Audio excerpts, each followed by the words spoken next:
Every cishet white man needs to be seen as an abuser, as violent, as aggressive, as a manipulator, as a gaslighter, until proven otherwise. The mainstream media smears the dead Republican, Elizabeth Warren loses it, and the craziest anti-men TikTok I've ever seen.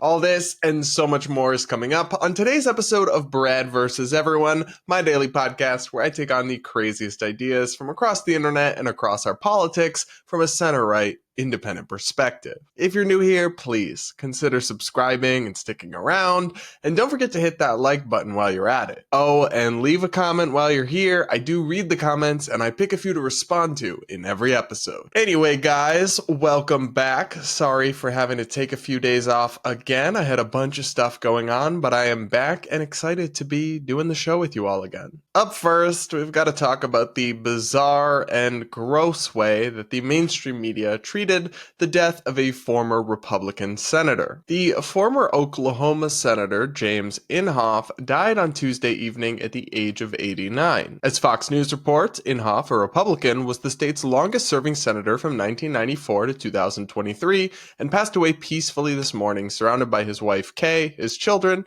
and other family members, a former senior aide told Fox News. Inhofe, the aide said, had come down with a sudden and unexpected illness around the 4th of July holiday. So if the discussion had stopped there, I probably wouldn't be talking about it. He wasn't in office anymore, he passed away, sorry for his family, but there really shouldn't be a ton to say about it. But unfortunately, the way the mainstream media handled this man's death was absolutely shocking. Outlets like the New York Times, the Washington Post, the Associated Press, and Politico all went out of their way to highlight his most divisive and controversial views in the headlines announcing his death. Here's the New York Times. James M. Inhofe, senator who denied climate change, dies at 89. Here's Politico. James Inhofe, 89, dies after a long Senate career marked by fight against climate science. The Associated Press.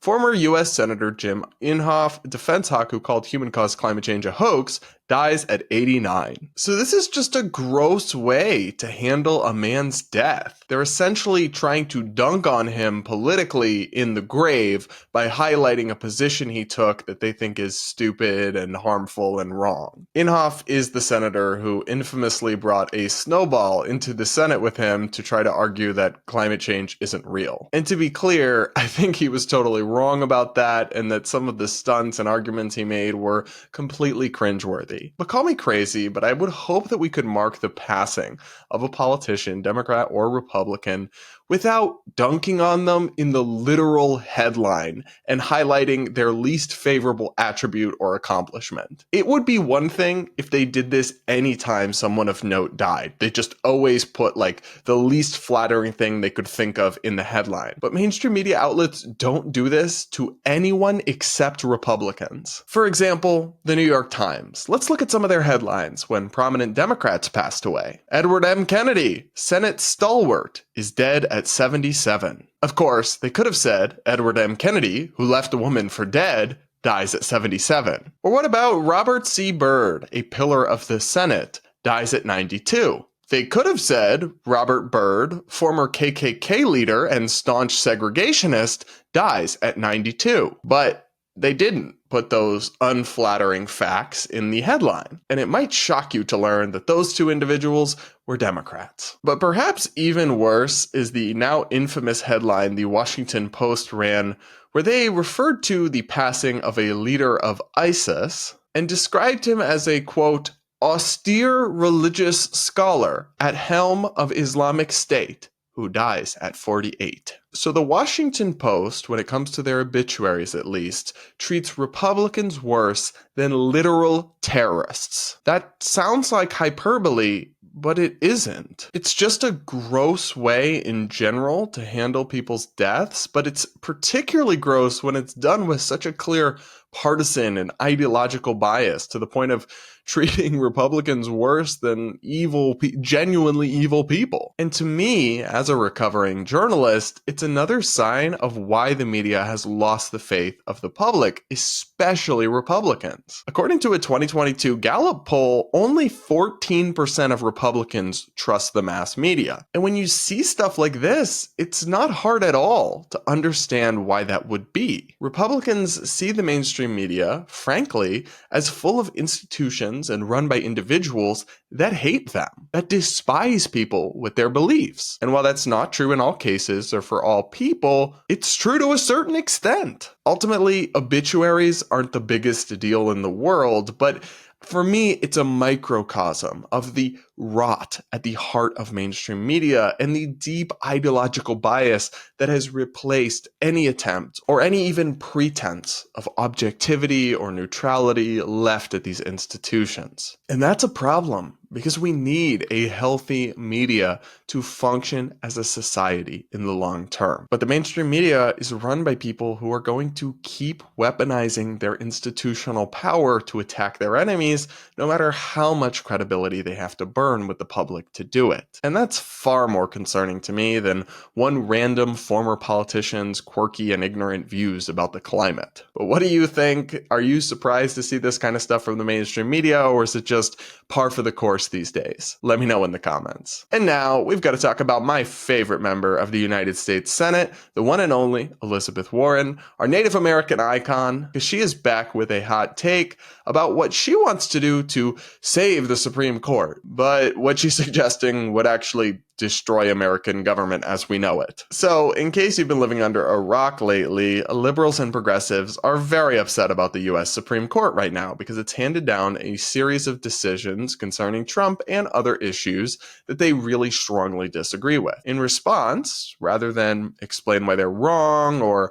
try to get justices they agree with appointed in the future, some individuals in the Democratic Party's more progressive wing, like Senator Warren, are instead proposing a radical reform that would destroy the Supreme Court as we know it. She tweeted, "Congress has already used its constitutional authority to expand the Supreme Court 6 times in the past. Court expansion isn't new. It isn't radical. It's what we must do to rein in a court that Republicans packed and that clearly doesn't feel limited by the rule of law." So let me translate this for you guys. The Supreme Court has 9 justices on it, and it's had 9 justices since 1869. However, the number of justices, so the number of judges basically that sit on the Supreme Court, is not formally set by the Constitution, although I actually think it should be. I think the Constitution's framers made a mistake there, but it's not. It's at 9, and it's been at 9 for a very, very long time. Before 1869, it was expanded a couple times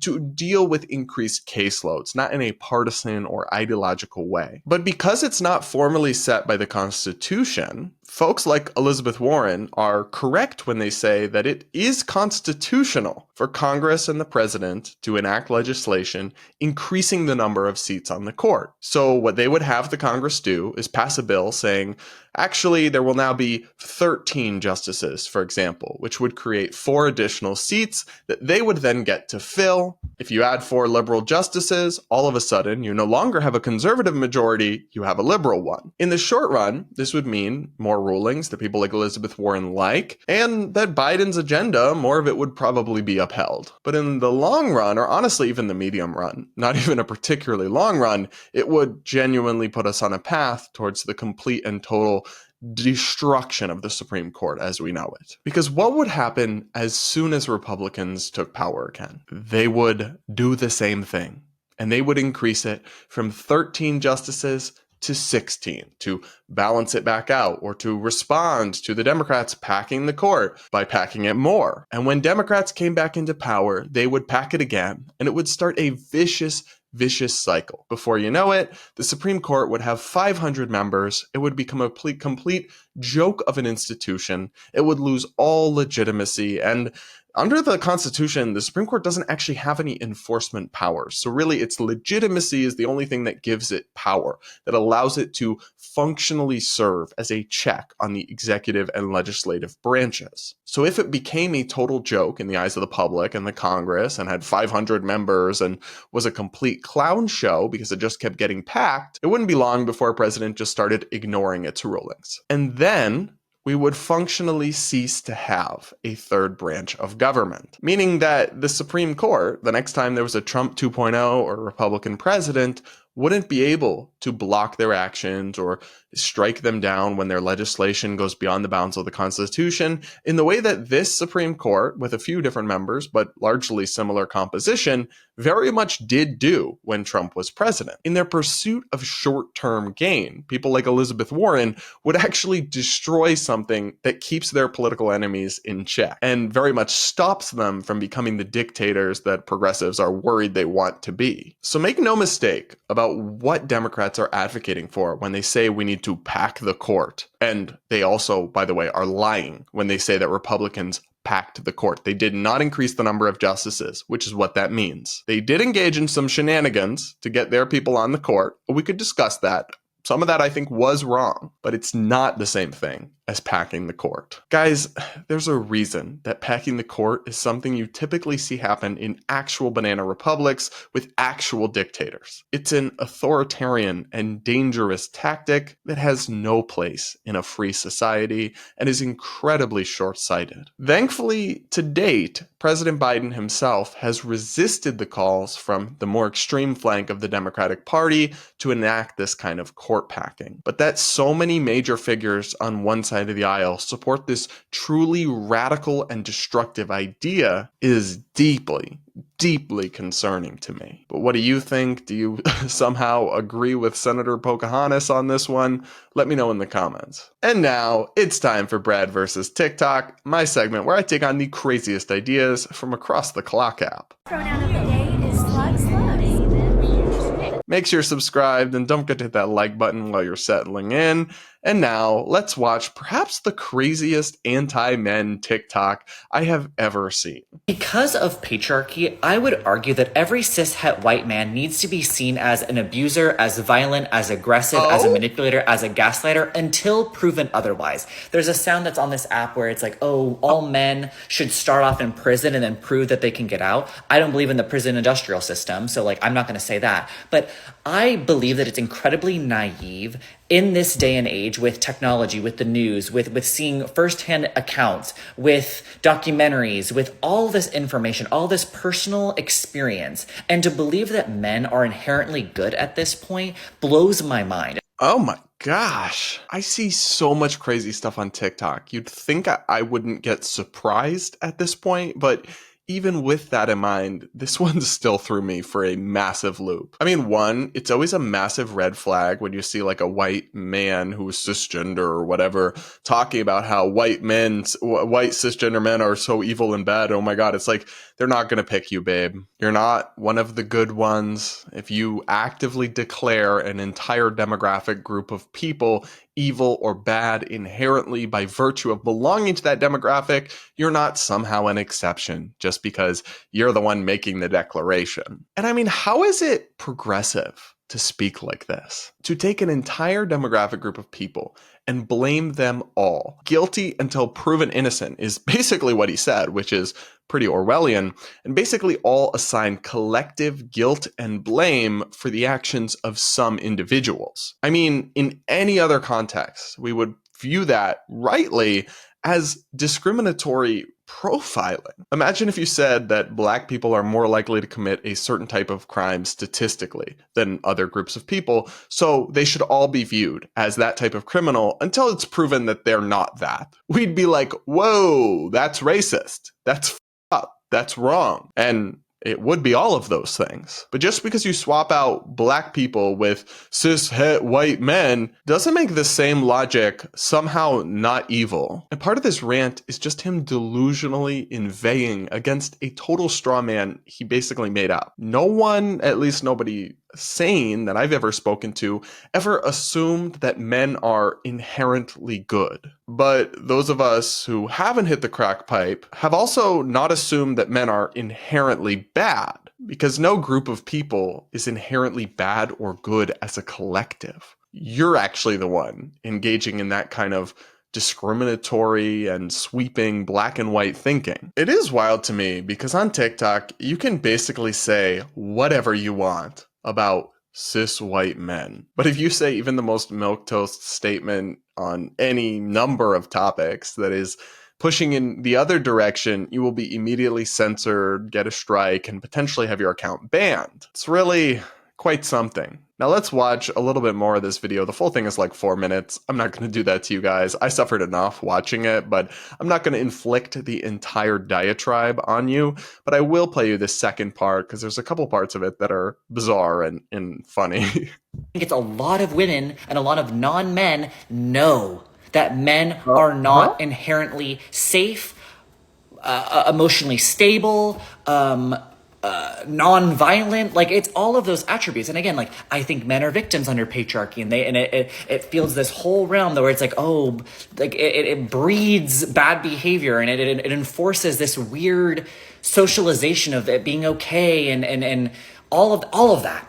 But it's like, at the end of the day, because of patriarchy, we have to be critical of these relationships, of these dynamics, of the whatever, before we get into them. So first, I would love our friend here to please explain for me, what is a non-man? I'll wait. Are you referring to women? Because that would be a very sexist way of defining women. And plus you said non-men and women, so that wouldn't make sense. Are you referring to some other group of people? Because not sure what that would be, but okay, I guess. Maybe he's talking about non-binary, but obviously that's not real. Doesn't really make sense. Regardless, past the cringeworthy buzzwords and stuff, the ideas being expressed here are so deranged and unhinged. Like, babe, no group of people is inherently violent or inherently emotionally unsafe. Some individuals may be. In fact, some individuals in certain groups